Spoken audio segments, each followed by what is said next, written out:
Welcome back everybody to Extreme Offroad Silly Builds, and today we're dealing with the 2025 GR GT prototype. So this now has 1,281 horsepower, 788 pounds-feet of torque from a 5.4 litre twin turbocharged V10 engine. So that's been swapped into this car over the V8 that it had originally. And the vehicle itself now weighs 3,285 pounds, has off-road tyres, all-wheel drive and rally suspension, and it can now do 0 to 60 in 2.441 seconds, 0 to 104.588 seconds, and going to a top speed of 251 miles an hour. So obviously, like the Mazda Furai and the Subaru Vivio RXR and the Honda Acti, which is in the previous episode, this is obviously not meant for going off-road, but as we saw in the previous game, that is not necessarily a a negative, to be honest. So yeah, but nonetheless, let's get out there and see what it can do. So yeah, the Honda Acti in the previous episode was a pretty underwhelming vehicle, to be honest, but in all honesty I didn't expect it to be that good anyway, because it is obviously quite a small wheelbase car and it's dealing with far more power than it ever had originally. Whereas this is a car that, yes, it is dealing with more power than it had standard, more than 500 extra horsepower, but it still had 700 to start with. So yeah, it's not much of a massive leap. The only leap is really the fact that it's obviously going off-road, it's got all-wheel drive, and it's got 2 extra cylinders up front. So yeah, we'll see how this V10 works in this. So far it's been okay.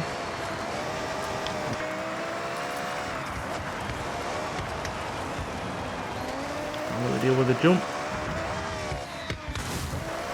Okay, a bit slamming into the ground, but at least it didn't pop back up into the air or anything like that. That is one thing I am worrying about with future vehicles, is those ones that tend to bounce around off after landing on a jump, or landing off of a jump. We saw that in the previous game where that was quite an issue with certain vehicles. But this one here is dealing with everything okay. There is a lot of understeer though, which I guess is to be expected given it never had power going through those front wheels to start with. Big air time, 142 miles an hour there.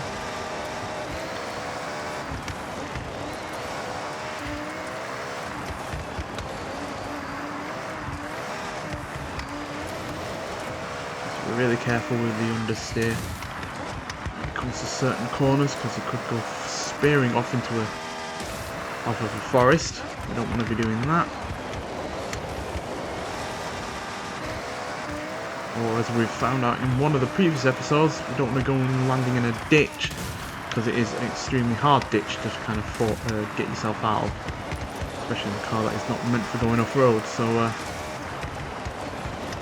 yeah, you have to be wary of that. Yeah, there's that understeer again, killing the speed. That has certainly been the main issue with this car. Oh dear. Well, that's an aspect to rewind there. I did not expect to come off that jump at such an angle and then hit a bunch of stumps in the ground. So use a brief rewind there. But yeah, there we go.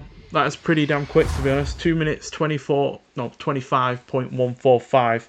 But despite feeling quite quick, it's not the quickest of this series so far. It lands in 3rd place behind the Mitsubishi Lancer Evolution 6 GSR TM Edition and the Mazda Furai, but it does comfortably beat the BMW X6M competition by more than 3 seconds, as well as beating the Toyota Land Cruiser, and it knocks the Subaru Vivio RXR out of the top 5. So yeah, overall a solid car, considering it's more of a supercar than anything. It's not meant to be going off-road. It dealt with pretty much everything okay there. It's just the understeer that really did kill its speed, and yeah, if that was less of an issue, it might well have been quicker than the Mitsubishi, because yeah, we were less than a second behind that car. So yeah, but there we go. Understeer being the only issue makes this overall a really well good car. So yeah, certainly better than you might expect when it comes to the off-road aspects. So yeah, but nonetheless, thank you for watching, and I'll see you in the next one. Bye.